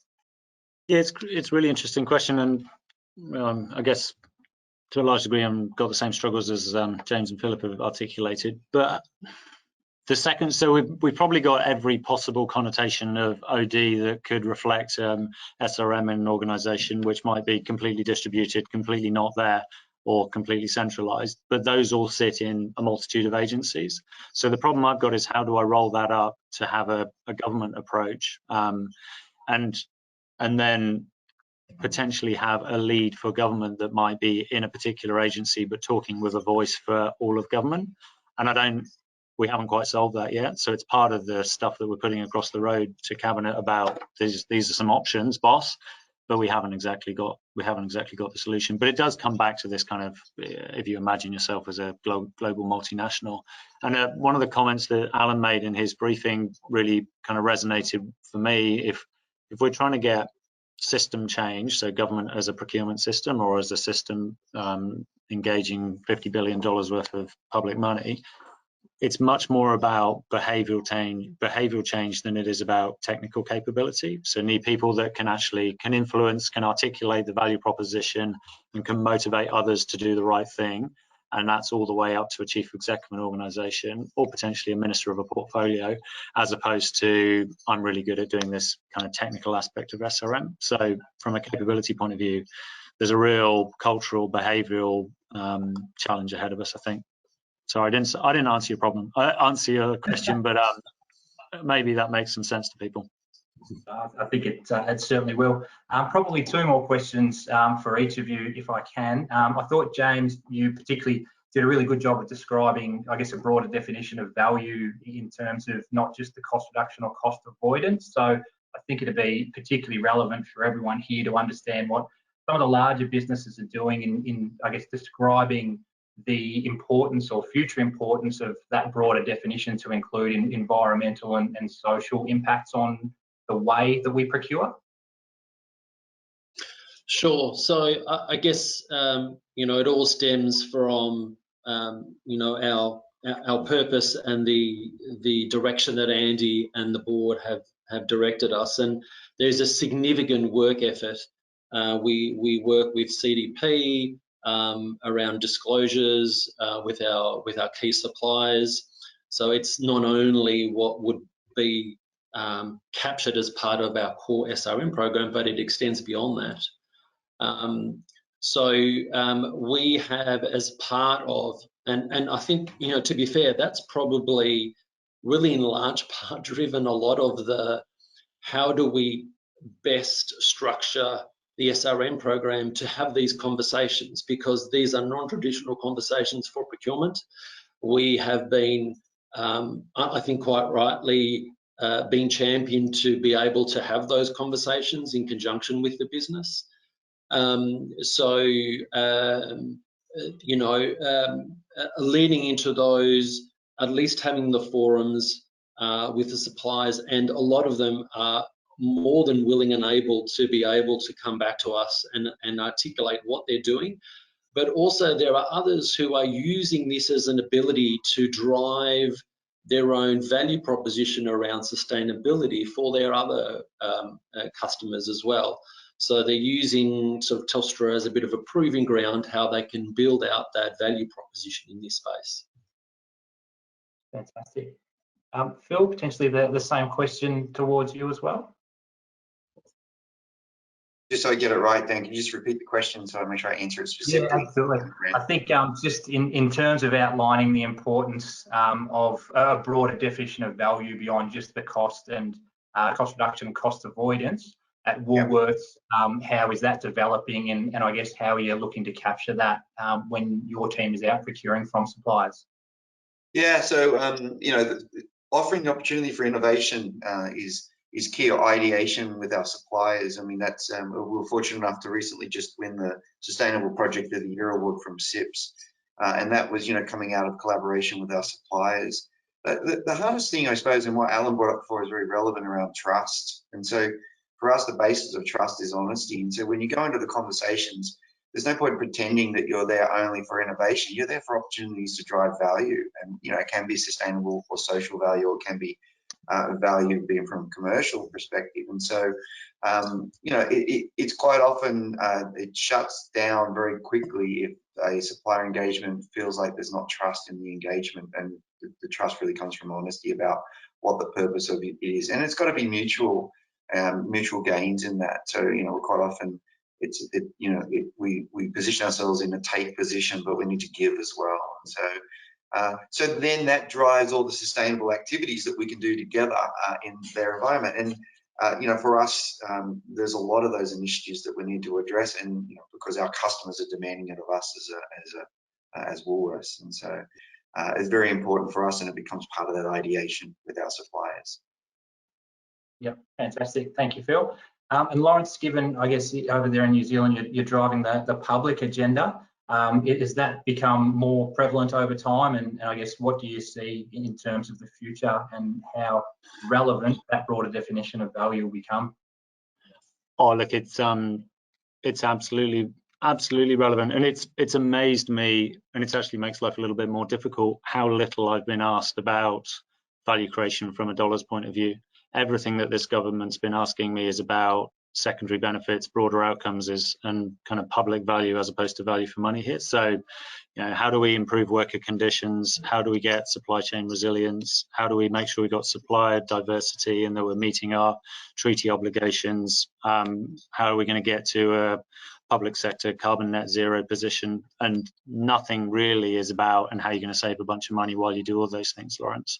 So we're trying to design a system that can track and monitor performance against a whole bunch of kind of secondary and broader outcomes, but also have the redundancy and resilience in it that when a new government comes in and they change the focus to something else, it's relatively easy to change the conversation and change the dial of what value looks like.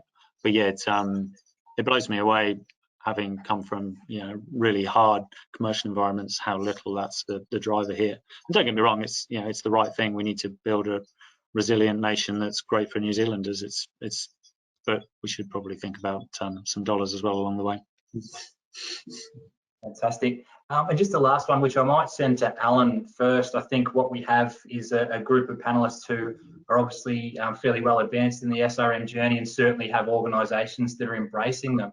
For organisations that perhaps aren't advanced or are yet to start the SRM approach, what do you think the first steps would be to start the ball rolling, so to speak? Yeah, good question. I think what we find is the first place to start is kind of 3 areas. One is understanding where you are right now, because there is supply management going on in your organization, even though it might not be called that, and even though it might not be what you consider good practice, it's still, someone is still managing their supplier. It is happening. So understand what's going on now, and you might be surprised. There might be some pockets of excellence in there. What we tend to find is there is normally pockets of excellence, but they're not what we call industrial strength. They'll rely on an individual, not on a process or a policy or a procedure. So that's one part of it. The other part is that I laboured it, but that voice of the supplier, measuring whether you're a customer of choice. 2 things that happen there. One is it tells you where you should focus your effort in terms of making strategic change. And the other thing is that it's a great way of using for your business case for change, because it's not you saying that things need improving, it's your suppliers and your key suppliers. So those 2 things. And then the third bit is to take the output of those 2 and create that value proposition sales pitch. And getting that sales pitch internally right is pretty key. And we use a few techniques. One's called 20-2-20. What's your 20-second pitch, your 2-minute pitch, and your 20-minute pitch. And the other one is what's your messaging house? So creating almost like a hierarchy of messages that are all interlinked, that reinforce that 20-2-20 kind of approach. So those are the 3 things that we would recommend focusing on right at the beginning. The common mistake everyone makes is jump straight to process.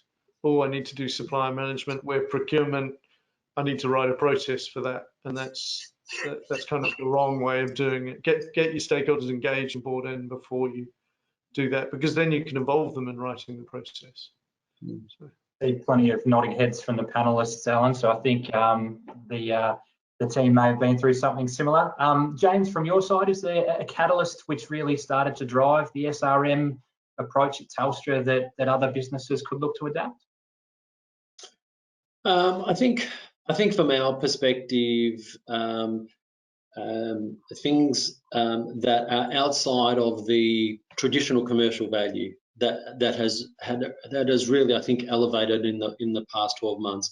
There was also, and those I've talked a little bit about, greenhouse gas emissions, risk, regulatory risk amongst those. We also, and Alan mentioned around voice of the supplier, we did a survey, I think it was last year, and there was some, obviously going into an agile ways of working over the past couple of years. It's the first time we'd had that external perspective from our suppliers. And I think that also gave us some insights around how we may better structure our relationships and how we manage our suppliers out of that feedback, which was really insightful. Fantastic. Thanks, James. Phil, from your side, anything that you could pass on in terms of those businesses looking to start to elevate the SRM function? I think for me, in hindsight, I should have built a program for, building a case for change. When I say that, when we started outlining to the business what we were trying to do, because we had stood it up and got approval for it based on a few incidents that had occurred, and they were on the risk side, so many other things came out, and we would get interactions with the business, say, oh, the Supplier Grow program will fix this. Oh, we can actually, and then we would respond with anything that came up. Oh, we can actually include this in the Supplier Grow program. And so what I realized is that if we understood what the vision was earlier, we would have gathered a lot more intel or information along the way, or incidents along the way, to support the business case. And it was only when we got the business case approved and and started communicating in the team and with the business on what we were looking to achieve, did all these other things come out that were actually big contributors to the business case. And so I would just recommend that a lot of organizations decide what the future should look like from a best practice perspective and start building the case by observations in the business. And every time something comes up, you just connect and you go, hey, actually, if we had a framework for supplier management, that may not have happened, or I could solve this by having a supplier management framework. And so almost once you get the vision, the business case almost writes itself through daily interactions with business and with suppliers. And so I think that is probably a lesson learned. I could have built a case a lot sooner if I just had known where I was going and what parts of the interactions with the business were relevant to the vision. So I hope that helps now. Absolutely. Thank you, Phil. And Lawrence, just to finish things off from your end in terms of looking to catalyse and really push forward the SRM function across, I guess in your case, not only government, but a range of agencies associated with the centralised government. How did you look to go about building that case for change? Yeah, it's I don't think there's anything too new from what the others have said. I'm lucky, I suppose, that I've got ministers asking for this, expecting it. I've got heads of industry kind of asking it, and some of our suppliers as well. But it's more agencies and their kind of procurement teams to an extent, but more DCEs and CEs not actually having an idea of what this could be and that it's a procurement role, and that idea of, and I think it's to Phil's vision, it's, you know, what does it look like, and then how do you paint the picture of what it looks like so people understand it. I think there's some kind of, Alan calls it selling, but you might call it storytelling. It's kind of, it's that pitching what's in it for me to the right audience, and I think that's the catalyst to really get the change, is people being able to see what the future might look like and how this value is delivered in their organisation. And I would add to that in the sense, and there's a question that's come through from Mornay on our question board about the mutuality. We've talked about it in terms of what's in it for us when you sell it internally, but of course, when you're selling it to the supplier, it's what's in it for both of us. And I would say all three of your programs are built on that mutuality piece. But you know, anything anyone wants to add to that? Mornay's concerned that he's heard a lot about we and not about us in terms of the mutuality between your organisations and your suppliers. Any kind of comments? Throw it open to all three of you. Yeah, I'll kick that off. That's probably an oversight, maybe in terms of the language, and that's a good point. That I know it's very front and centre around. It is not just a Telstra view of the world; it's a supplier view, and I can categorically say, in being some of those commercial governance forum, a lot of the issues and the ones are coming from our supplier, and what they would like to see. You know, whether it's, you know, better collaboration, whether it's some of the more operational needs. So trust me, our suppliers are very front and centre when it comes to, you know, for them also wanting to set an agenda around what the relationship looks like. Any other comments? I'm conscious. Only just a reflection that it's kind of almost it demonstrates probably where we've come from to some degree. You know, to James's point, we're a victim of our previous context, that we talk about us and we rather than all. And in my environment, we're 20% of GDP if we take that $51 billion. So we're not going to solve it. Government's not going to solve it. Actually, suppliers, the whole of New Zealand is basically got to be bought into how do we get this change? How do we make New Zealand a great place together? We're kind of just a catalyst of that change. So yeah, apologies for poor language where I've used it, because you're absolutely on the money. Phil, did you have anything to add to finish this off? I think that yeah, I mean, suppliers play a critical role in us being able to deliver, and the nature of a procurement professional and what they do from a sourcing or category work is not necessarily the same skill sets as that you bring to a supply management engagement, particularly if they're looking to drive innovation in a one-to-one relationship. And so it's different when you're into a sourcing event, you have multiple parties. So definitely the we is a big part of our behaviours to make sure that it continues to be a we engagement. And I just would encourage all of us as procurement professionals to think about what that takes for us to play a role that encourages people to be open and honest and bring to you opportunities that may not necessarily always be in the best interest of the supplier, but they know overall it's in the best interest of the relationship. And that's a big challenge for us to work through as a profession. But yeah, it definitely doesn't happen in isolation with procurement. It definitely doesn't happen in isolation as an organisation. It definitely happens collectively with all of us together. And so, yeah, and it's a great point, a good question from somebody. Yeah, absolutely. I think it's a great way to finish things off. So thank you for the question, Mornay. I think, gents, thank you very much for your time. I'll leave you with Alan to close and give you a little bit more of a formal thank you. Stan, and as you rightly said, a huge thank you for our panelists, James, Phil and Lawrence, for our keynote. Stu, I'm sure I'll owe you a few beers as a thank you for that, Stu, so hugely appreciated your insight from there. I've got a few points, and hopefully you can still see me on my screen as I wrap up these points. But just as a summary, you know, Stu mentioned that, you know, it's critical that we have the right tools to execute correctly, and to remember that when we're pitching to the CEO, firstly, that they weren't always a CEO, and secondly, that that you've got to understand how they like to be pitched to. So getting that right, I think, is absolutely critical. And then a couple of other points in there. You know, Lawrence mentioned proactive collaboration doesn't work in isolation. You need to build trust, which is openness and transparency, and that focus on customer of choice. Talked about the spreadsheets not cutting it, systems and data being tough, but transparency is key. And altering your pitch in terms of supplier management to the audience. And Phil mentioned kind of the success has been relying on the strategic relationship and now moving to a more programmatic relationship moving forward, and that holistic approach to supplier and how they're segmented.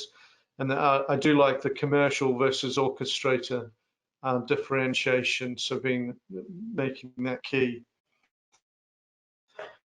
And James mentioned not to be afraid of change, which I think is absolutely critical in this environment. And perfectionists shouldn't hinder the better good. So their appetite for innovation is high now. So as well as things like responsible procurement. So let's use those drivers as kind of key change agents for there. So my next steps for you, one, get your business case into your CEO or minister, whatever the case may be now. Review your technology, and a little pitch here. We'll happily give you a demo of what we're doing, but I would say just review it. You need to look at what you're doing there. Talk to us about training. We have a fully accredited global kind of training program.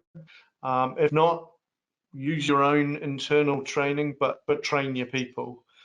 Please download this year's report. As I mentioned, there's some great case studies, some good insights in there, so you'll enjoy it. We have a new piece of technology now, so it is a flip book. But if you would like hard copy, for those of you who are less environmentally conscious, we have printed a few. So there are some hard copies available, or will be available. And please don't sit in isolation. Talk to us. There's a wealth of stats, books, insights there that we'll happily use to help you with your business cases or wider programs as they see fit. So thank you, everyone. Those attendees and panelists and speakers, hugely appreciated. I think we're bang on time if I've got my timing's right. So huge thanks.